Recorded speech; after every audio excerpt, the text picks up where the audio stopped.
t'arrives de l'école. Viens prendre ta collation.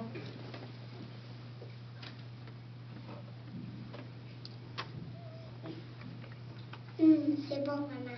Ah, merci. Puis, est-ce que ça a bien été à l'école? Oui, ça a bien été. Ah, oui. Oui, maman, j'ai dit à mon professeur que j'étais témoin de Jéhovah. Ah, oui, tu dis ça. Hey, je suis tellement fière. Hey, papa, puis surtout Jéhovah, là, on est tous très fiers de toi. Mais sais-tu que ça va te mener, c'est les premiers pas qui vont te mener au baptême. C'est quoi le baptême? Le baptême, ça, c'est un geste que toi, tu vas faire pour montrer à tout le monde que tu as décidé que le restant de ta vie, tu vas être un témoin de Jéhovah. Ça, c'est un choix personnel que tu vas faire parce que tu vas t'être senti attiré vers l'organisation de Jéhovah. C'est quoi l'organisation de Jéhovah? Oui, ça, c'est une bonne question. Ça, c'est un groupe de personnes, de créatures qui unissent leurs efforts pour accomplir un projet en commun.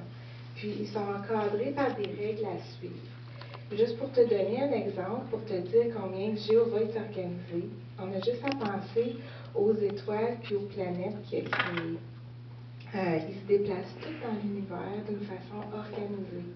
Puis, c'est quoi ta planète préférée? Ma planète préférée, c'est Jupiter. OK. Puis, Jupiter, elle tourne autour de quelle étoile? Elle tourne autour du Soleil. Oui, c'est ça. Puis, Jéhovah, lui, a organisé le système solaire pour que ça prenne environ 12 ans pour que Jupiter fasse le tour complet du Soleil. Ça, on appelle ça une orbite. Mais est-ce que tu savais que Jéhovah, il y a une organisation invisible composée d'anges? Oui, je sais que les anges sont invisibles.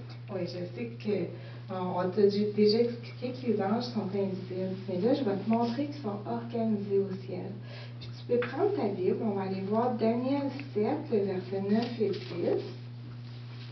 Là, je sais que tu n'es pas capable de lire encore. Mais tu vas voir, là, je sais que tu vas reconnaître quand même des mots quand je vais te lire. Je vais te les lire, OK? Fait que Daniel 7, 9 et 10. Puis là, je vais t'expliquer, c'est une vision que Daniel a eue. Une vision, ça, c'est une image que ça nous donne, comment Dieu est au ciel avec ses anges. Fait que je vais commencer la lecture. Je continuais de regarder jusqu'à ce que des trônes soient placés et que l'Ancien des jours se soit assis. Ça, l'Ancien des jours, c'est Jéhovah. Il s'est assis sur un trône. Puis maintenant, on va le décrire. On dit, ses vêtements étaient blancs comme la neige et les cheveux de sa tête étaient comme de la laine pure. Son trône était des flammes de feu. Les roues du trône étaient un feu brûlant. Puis remarque bien combien se tenait devant lui. 1000 milliers le servaient et 10 000 fois 10 000 se tenaient devant lui. Puis pour te donner une idée de combien d'anges se tenaient devant lui, regarde, j'ai marqué sur une feuille combien qui se tenaient. Wow, c'est beaucoup. C'est beaucoup, hein? Puis tous ces anges-là, ils attendent que Jéhovah leur confie une tâche très importante. On va aller voir un deuxième texte. C'est en Psaume 103. Les versets 20 et 21.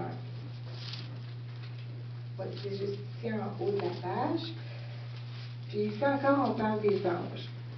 On dit, bénissez Jéhovah, ô vous ses anges, puissants par la force, qui exécutez sa parole, en écoutant la voix de sa parole.